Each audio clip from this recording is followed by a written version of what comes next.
I'm Sarah, 42F, and I've been married to Mark, 45M, for 8 years. Our blended family situation is complicated, to say the least. I have a son, Ethan, 22M, from my previous marriage to David, who passed away when Ethan was 10. Mark has a daughter, Zoe, 24F, from his first marriage to Linda. David and I met in college and married young. We were blissfully happy and had Ethan when I was 20. David was a successful investment banker, and we lived comfortably. However, our world shattered when David was diagnosed with an aggressive form of cancer when Ethan was 8. He fought hard for 2 years, but ultimately lost his battle, leaving Ethan and me devastated. David had always been meticulous about financial planning. He left us well provided for, with a substantial life insurance policy and investments. He also left our family home in both my and Ethan's names, wanting to ensure Ethan's future security. It was his way of taking care of us even after he was gone. After David's death, Ethan and I leaned on each other heavily. We went to grief counseling together and slowly learned to navigate our new reality. I threw myself into being both mom and dad for Ethan, determined to give him the best life possible despite our loss. I met Mark 3 years after David's passing. He was divorced with a teenage daughter, Zoe. Mark and Linda's marriage had ended badly, with Linda moving across the country for a new job and leaving Zoe primarily in Mark's care. Mark was struggling to balance his career as a marketing executive with being a single dad to a rebellious teenager. Our relationship progressed quickly, and we married after a year of dating. I was cautious about introducing a new father figure into Ethan's life, but Mark seemed to genuinely care for him. Ethan, then 14, was polite but reserved with Mark. Zoe, 16 at the time, was openly hostile towards me and Ethan from the start. When we got married, Mark moved into our home. We decided to keep our finances separate, partly due to the complex situation with David's estate and partly because it seemed simpler given our previous marriages. I continued to manage the house and Ethan's trust, while Mark paid for half of our living expenses. The early years of our marriage were challenging. Zoe's behavior became increasingly problematic. She started skipping school, experimenting with alcohol and drugs, and lashing out at home. Mark always made excuses for her, blaming her mother's absence and the stress of adapting to a blended family. I tried to be understanding, but it was hard watching Zoe's destructive behavior impact our household. Meanwhile, Ethan threw himself into his studies. He was determined to become a doctor, inspired by the medical team that had cared for his father. He worked incredibly hard, earning a full scholarship to a prestigious university for his undergraduate degree. As the years passed, the differences between Ethan and Zoe became more pronounced. Ethan graduated at the top of his class and was accepted into medical school. Zoe barely finished high school and drifted through a series of part-time jobs, never seeming to find her footing. Mark continued to coddle Zoe, always ready with an excuse for her lack of direction. When she announced she wanted to go to college at 20, he was overjoyed, seeing it as a sign she was finally growing up. I was more skeptical but supported Mark's decision to pay for her education. Ethan met Emma, 23F, during his second year of medical school. She was studying to become a pediatric nurse, and they bonded over their shared passion for healthcare. I was thrilled to see Ethan so happy, especially knowing how guarded he'd been with his heart since losing his dad. Zoe, on the other hand, dropped out of college after 3 semesters. She moved back home, claiming she needed time to find herself. Mark allowed this, never pushing her to get a job or contribute to the household. This caused tension between us, as I felt we were enabling her irresponsible behavior. Last year, Ethan and Emma got married in a small ceremony. Mark, Zoe, and I attended, along with Emma's family. Zoe made several snide comments throughout the event, clearly jealous of the attention Ethan was receiving. Mark brushed it off as sibling rivalry, but I was embarrassed by her behavior. A few months ago, Ethan and Emma shared the exciting news that they were expecting a baby. They had been living in a small apartment near the hospital where Ethan was doing his residency, but with a child on the way, they needed more space. Without hesitation, I offered them our guest house. It's a separate structure on our property, with its own entrance and amenities. I thought it would be perfect for the young family, giving them space and privacy while still being close enough for us to help with the baby. Ethan was grateful but insisted on contributing. He offered to pay for utilities and property taxes, even though I told him it wasn't necessary given his co-ownership of the property. Emma was touched by the offer and started making plans for the nursery. When I announced this arrangement to Mark and Zoe, I was unprepared for Zoe's reaction. She exploded, saying it wasn't fair that Ethan got the guest house when she had wanted to move in there. I was shocked. She had never expressed any interest in the guest house before. Mark tried to calm her down, but she stormed out, slamming doors and yelling about favoritism. Over the next few weeks, Zoe's attitude became increasingly hostile. She made cutting remarks about Ethan and Emma whenever they visited, rolled her eyes at any mention of the baby, and picked fights with me constantly. Mark kept saying she just needed time to adjust to the idea. Ethan and Emma started slowly moving their things into the guest house, working around their busy schedules at the hospital. They were excited about setting up the nursery, with Emma's colleagues gifting them baby items and Ethan's grandfather's handmade crib taking center stage. Yesterday, I went to check on their progress, thinking I might help organize a bit while they were at work. What I found left me speechless. The entire guest house was trashed. Walls were covered in spray-painted messages like "Mommy's favorite" and "Spoiled brat." Furniture was slashed open, glass was shattered everywhere, and the nursery. The nursery was destroyed.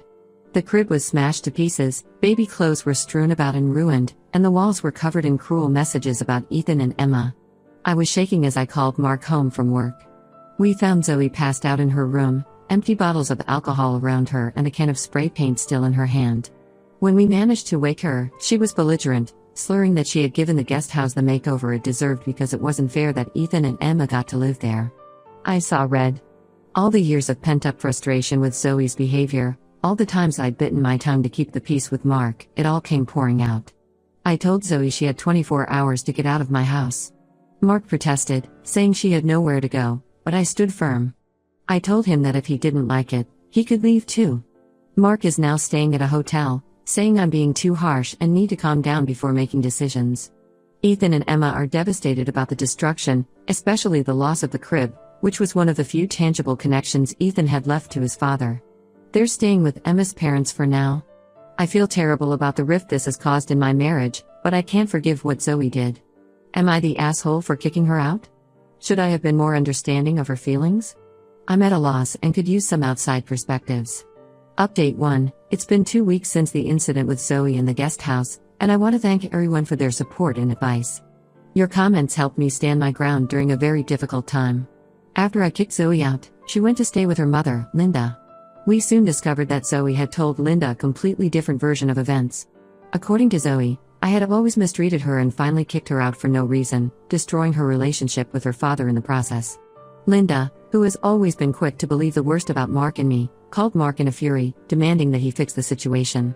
Mark came home the day after the incident, still upset but willing to talk. I could see he was torn between his roles as Zoe's father and my husband. I showed him the full extent of the damage to the guest house, which he hadn't seen in the chaos of the previous day. I also reminded him of Zoe's drunken admission. Seeing the destruction firsthand, especially the ruined nursery and the smashed crib, seemed to finally open Mark's eyes to the severity of Zoe's actions. We had a long, painful conversation about our parenting styles and the issues in our blended family. Mark admitted that he had been too lenient with Zoe, always making excuses for her behavior. He confessed that he felt guilty about her mother leaving and had tried to compensate by being an easy parent. I shared my frustration at always feeling like the bad guy when it came to Zoe, and how her behavior had affected our family dynamics over the years. After much discussion, Mark agreed that Zoe needed to face real consequences for her actions this time. It was a difficult decision for him, but he realized that continuing to enable her would only hurt her in the long run. Ethan and Emma, after taking some time to process the shock, decided to press charges against Zoe for property damage. It wasn't an easy choice for them, especially for Ethan, who remembered Zoe as a young teenager when our families first blended. But the deliberate destruction of their baby's nursery and the irreplaceable loss of the crib his grandfather had made crossed a line they couldn't ignore. The police came to take statements and photographs of the damage. Zoe was arrested but released on bail, which Mark paid. He's conflicted about it, feeling like he's betraying Zoe by allowing her to face legal consequences, but understanding why Ethan and Emma want to pursue this course of action. An unexpected development came from Ethan's paternal family. When they heard about what happened to the crib Ethan's grandfather had made, they were outraged. Ethan's uncle Jack, who runs a successful contracting business, offered to completely renovate the guest house for free. He said it was the least they could do to honor Ethan's father's memory and to support Ethan as he starts his own family. This generous offer brought up a lot of emotions for everyone.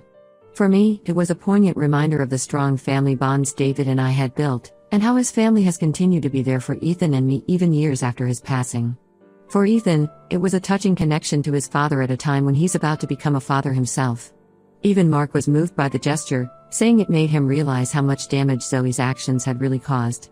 Mark and I have started couples counseling to work through the issues this situation has brought to light. He's realized that his enabling of Zoe has caused problems not just for her, but for our marriage and our entire family dynamic. He's committed to making changes and supporting my decisions regarding consequences for Zoe's behavior. Zoe herself has been notably absent from any attempts at reconciliation.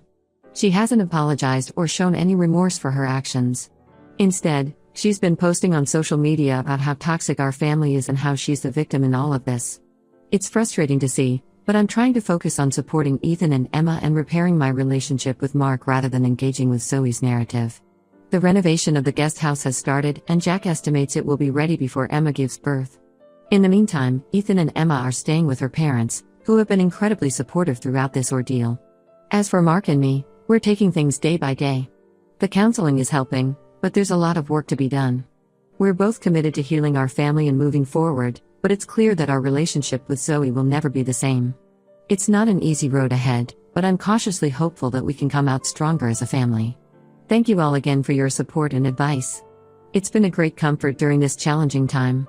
Update 2. It's been a month since my last update, and things have taken some unexpected turns. The renovation of the guest house is almost complete, and I have to say, Ethan's Uncle Jack and his team have done an amazing job. The place looks even better than before, and they've added some special touches that I know will mean a lot to Ethan and Emma. The legal situation with Zoe has become more complicated. Her court-appointed lawyer is trying to argue that Zoe was under extreme emotional distress due to years of perceived favoritism towards Ethan. They're pushing for a plea deal that would involve mandatory counseling and rehab instead of jail time, citing Zoe's substance abuse issues as a mitigating factor. This has put Ethan and Emma in a difficult position. While they want justice for the destruction of their property and the emotional toll it's taken on them, they're also worried about the stress of a drawn-out legal battle. Emma is in her third trimester now, and her doctor has cautioned her about keeping her stress levels down. They're torn between pursuing the case and wanting to focus on the upcoming birth of their child. Mark has been making genuine efforts to change his enabling behavior. He's been attending parenting classes focused on adult children and has even started volunteering at a youth center to gain perspective on healthy family dynamics. It's been challenging for him, especially given the complicated emotions surrounding Zoe's situation, but I'm proud of the progress he's making. Last week, we had an unexpected visitor. Zoe showed up at our door, tearful and asking to talk. Mark was ready to welcome her with open arms, but I was more cautious. We agreed to hear her out, but I made it clear that she wasn't welcome to stay. During our conversation, Zoe broke down and admitted that she had been struggling with substance abuse for years, something we had suspected but she had always denied. She said the destruction of the guest house was fueled by a mix of drugs, alcohol, and long-simmering jealousy towards Ethan. She begged for another chance, asking if she could move back in and promising to make things right. I could see Mark wavering, his paternal instincts warring with the progress he's made in setting boundaries. After a long discussion, we decided that we couldn't let Zoe move back in, but we would support her in getting professional help. We researched reputable rehabilitation centers and offered to pay for her treatment. Zoe initially resisted, insisting she could handle her issues on her own. But we made it clear that this was the only way we would consider helping her in the future. Eventually, she agreed to enter a 60-day inpatient program. When we told Ethan and Emma about this development, their reactions were understandably mixed. They appreciated that Zoe was seeking help but made it clear they needed time and space before considering any kind of reconciliation. The wounds from her actions are still fresh, and with the baby due soon, they want to focus on their growing family. As for Mark and me, we're cautiously optimistic. We're continuing with our couples counseling and working on presenting a united front when it comes to family issues. It's a difficult journey, but we're committed to making it work. The baby is due in just a few weeks, and despite all the drama, there's an air of excitement in our family.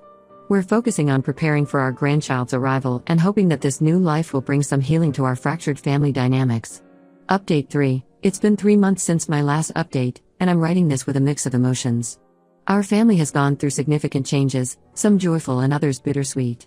First, the wonderful news: Emma gave birth to a beautiful baby girl, Lily, 6 weeks ago.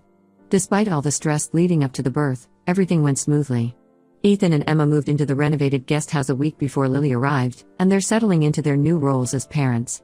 The guest house looks beautiful, and Jack added a special touch. He incorporated some of the wood from Ethan's grandfather's crib into a wall hanging for the nursery, preserving that connection to Ethan's father.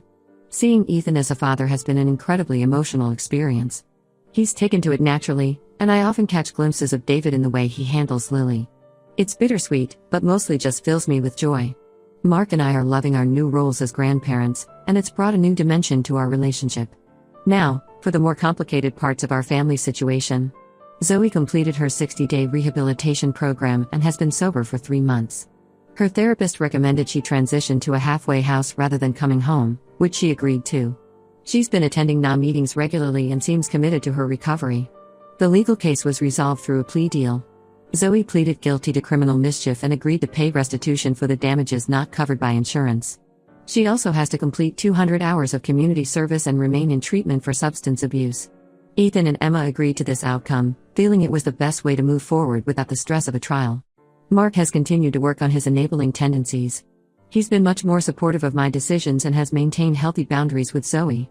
Our relationship has improved significantly as a result, and we're finding a new balance in our marriage. Last week, Zoe asked if she could visit to meet Lily. It was a difficult decision, but after discussing it with Ethan and Emma, they agreed to a short, supervised visit. The meeting was tense and awkward.